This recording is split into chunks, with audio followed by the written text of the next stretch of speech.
All right, everybody, we're going live.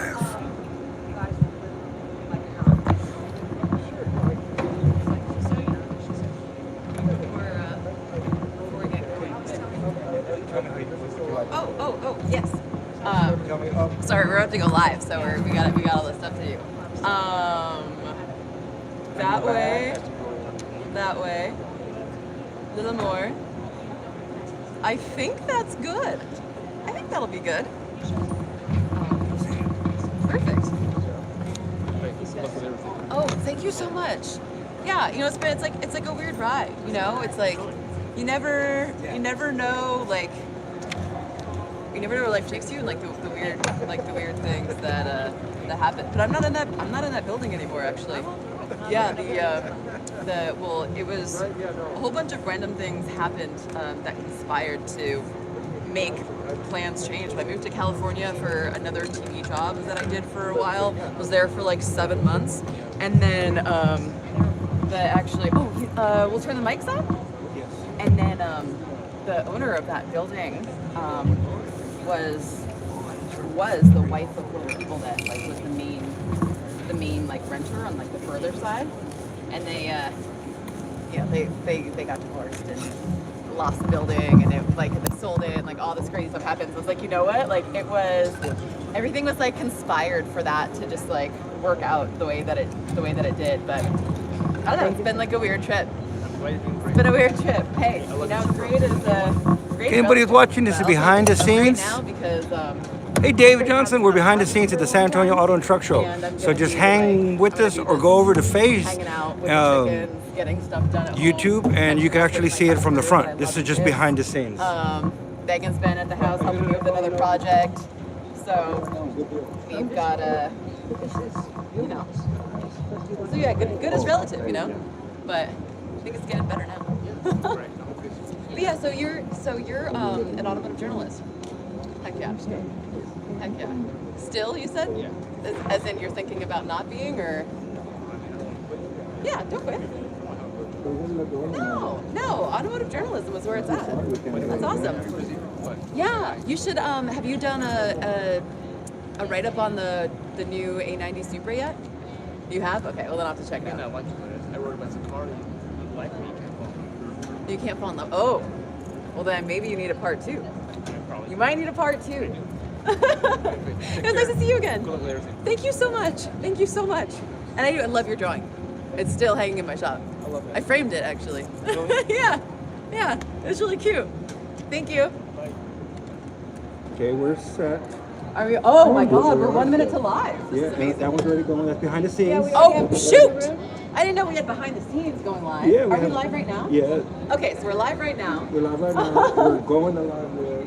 Yes. All right. So, in case you're wondering what the heck is going on here, my name is Faye Hadley, and I'm here with my partners in crime, Danny Solis and Shop Mom. Shop Mom Wave. Excellent. Fantastic. And we host a couple live streams on YouTube. So if you feel like checking out my channel, you can look up youtube.com/Faye Hadley. And we have a Friday night happy hour. So yes, we've already got our beverages. I know it's a little early, it's not 5 o'clock yet, but it's 5 o'clock somewhere. Yes, so cheers to y'all. Official cheers. And I'm just gonna start the live stream. So we're actually going live right now from my channel, as well as from Danny's channel with the behind the scenes. So here's how our YouTube live streams work. On Fridays, we have Automotive Happy Hour Live, where we encourage young folks, up-and-coming technicians, and grumpy old technicians that have been doing it for way too long to fall back in love with the industry through automotive training, automotive education, and sharing our positive experiences, and also talking through some of the negative stuff. And we also I read from a couple different books, and we go through some ASE test questions. We think that it's really important for people to get certified and to continue their education in the industry, not only for your own credibility, but also for a pay raise. We have no affiliation with ASE. No one pays me to share this book. This is just one that I bought to get my own master certification. So It's just to share to, and there's people who think they're too old. They're in their 50s, 60s, whatever, and they think they're too old for this. No, you can get started, and you can get started and be working on any of these cars.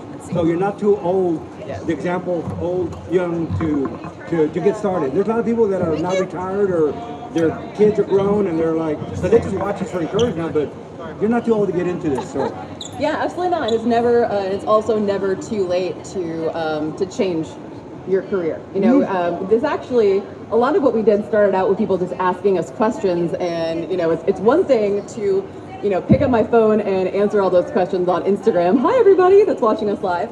And it's like we can reach one person by responding to a question, or we're just like, well, we can start talking about this stuff and sort of archive it and encourage people to get started in the industry in all sorts of ways. So, some of the views have actually women viewers, or it doesn't matter, men, but got into the industry, which is really difficult to get in, just because of the encouragement.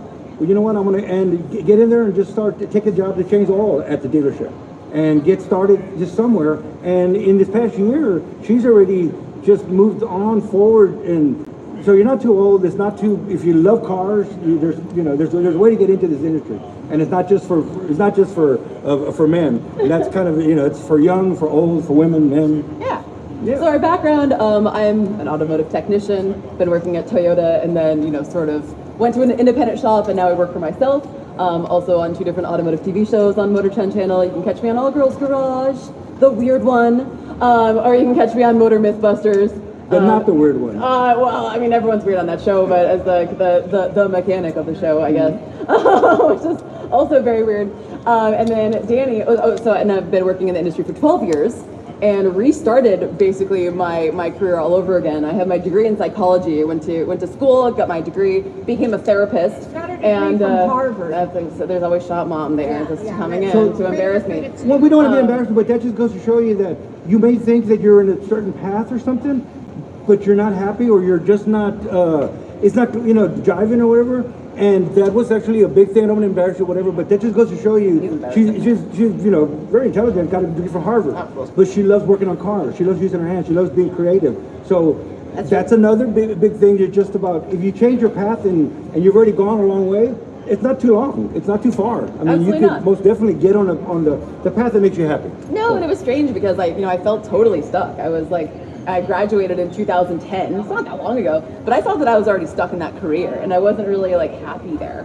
I have a rule with myself. I've got to try everything for a year. Sometimes you start a new career and you're just like, you know what? I don't like this, but is it just because you've only been doing it for a week and it's really hard, or everyone's better than you because you haven't learned the flow yet, or maybe you just don't have the right tools yet and you're still sort of working towards them, just all right, I'll do anything for a year. So I was a therapist for a year, and that was pretty cool. I mean, it was such a cool thing to pretty much before I ever graduated from Harvard and had my diploma in my hand, I already got a job. So here I was, I'm barely drinking age, and I was making $75 an hour telling adults how to live their lives. I was like, I've made it! But really I hadn't, because I wasn't feeling satisfied. I took the path that I thought I was supposed to take. I know I look like a little bit of a rebel, but all I want to do is please my parents. I'm just like, please dad, accept me, please mom, love me. Just like, come on, am I doing it right? And am I doing this thing called life right? And there's no real right or wrong answer to that. Yeah, and it's not too late. Like I said, it's not like, well, you've been doing this. I've been doing it my whole life. San Antonio's been doing this my whole life. My parents have all the parts. There's a picture of him as a kid, teething on an exhaust gasket. So he's really been doing it for his entire life. So this is an example of actually growing up in the business, but I loved it, so fine. But to an example of it's not like, well, she's been doing it for 30, 40 years. So no. Anybody out there, it's like, pick up your dream and just do it. There's no, it's not too late. It is not too late. That's the biggest thing. Yeah, my parents actually discouraged me. I wanted to take auto shop in high school because I always loved cars. My mom would tell you that I came out of the womb loving cars. And despite that, I was like, I'm going to take auto shop in high school. And my parents were like, oh, no. You should take AP chemistry and AP physics instead, because that's more of what you should do. And there's I'm really grateful for that in so many ways, because I mean, I think I learned some stuff from AP Physics. I can't really remember now, but I guess I wish I had paid a little bit more attention in physics. But point being, it's we all have our own path. And the way that Danny and I met was actually through one of my Supras, surprise, surprise. And you know, something we were talking about earlier, where sometimes in the trades you tend to get a little bit dispersed. You know, like I used to work in a dealership. How many head gasket jobs have I done? Multiple. But I didn't really understand the depths of necessarily like what I was doing. It's one thing to take a head off, send it to the machine shop, get it back, plop it back on, be like, all right, you know. But it's another thing to learn the inner workings of an engine. And with my Toyota Supra build, I had actually bad machine work done that started a whole YouTube series, which is how we got started, of Danny really taking me under his wing and mentoring me and teaching me really like the basics of machining, which I've just fallen in love with and think is one of the coolest things ever.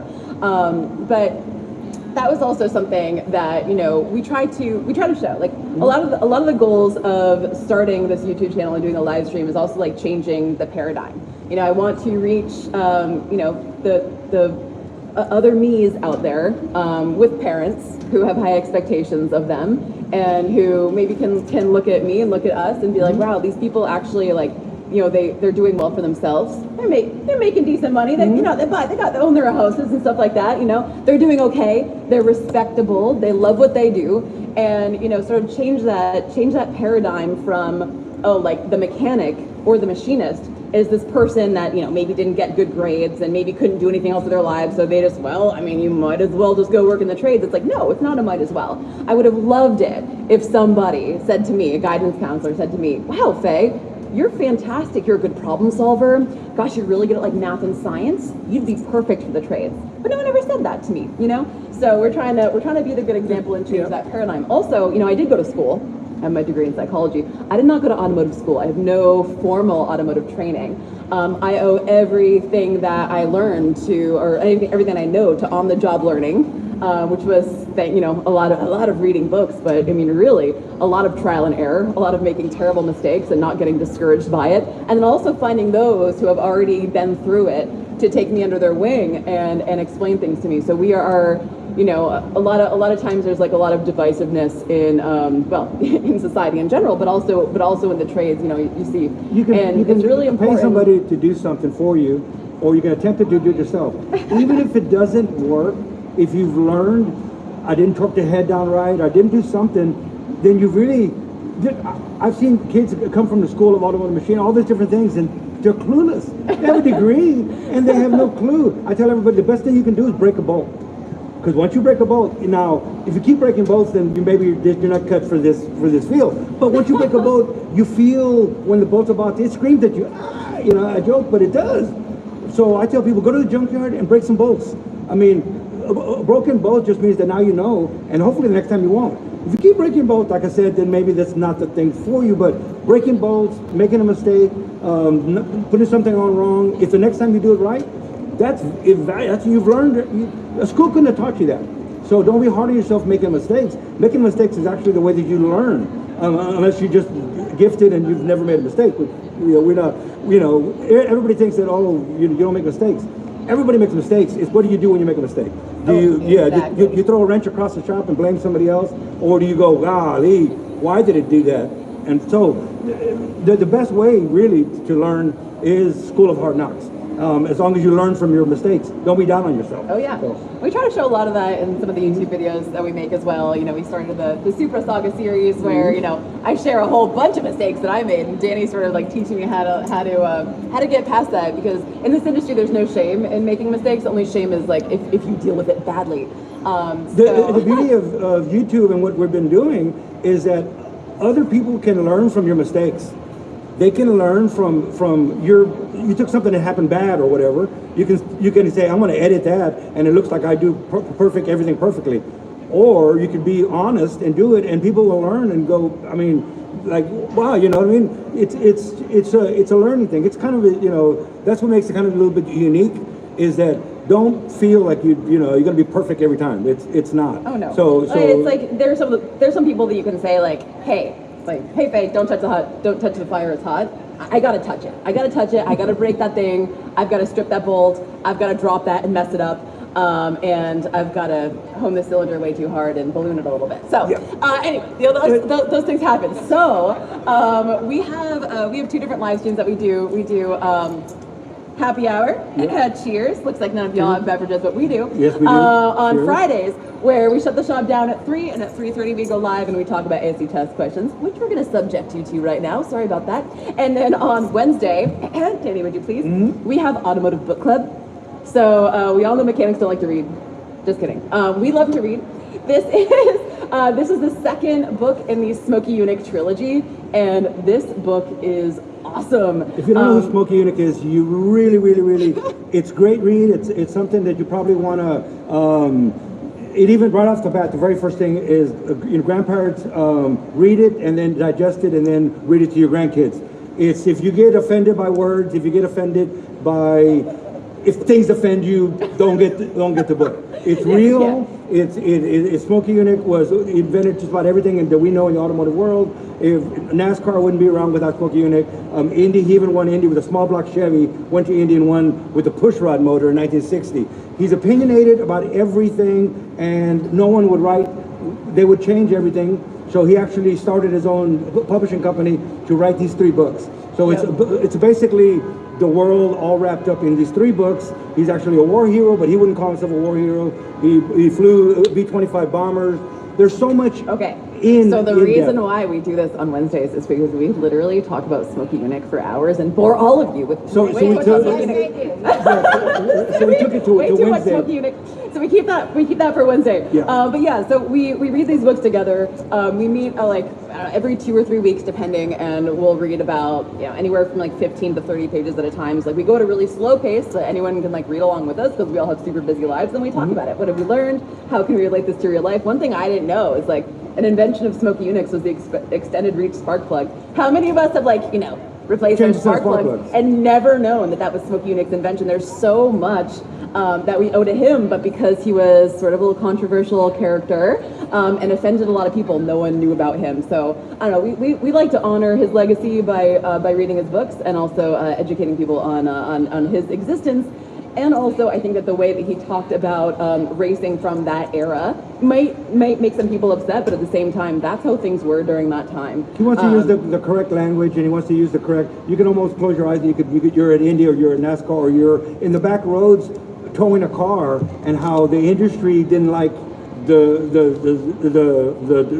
racers. The racers. They didn't because it's like nowadays being a racer is freaking awesome. We all know who won NASCAR. Let's also point out that they would take engines back to the motel room and tear them down at night. In the hotel room. Yeah, so maybe that was the reason why they didn't like them. And running moonshine because they had absolutely no funding at all. So there's history of everything, and it's so kind of cool. it's a good read. It's really cool. So we invite you. It's never too late to hop into book club. No. We actually just barely started this second book. We're reading for next Wednesday. We're reading to page 77. So we're brand new into this book. It's never too late to get started. And also the Eunuch family still owns a publishing company. So you buy the book and it goes.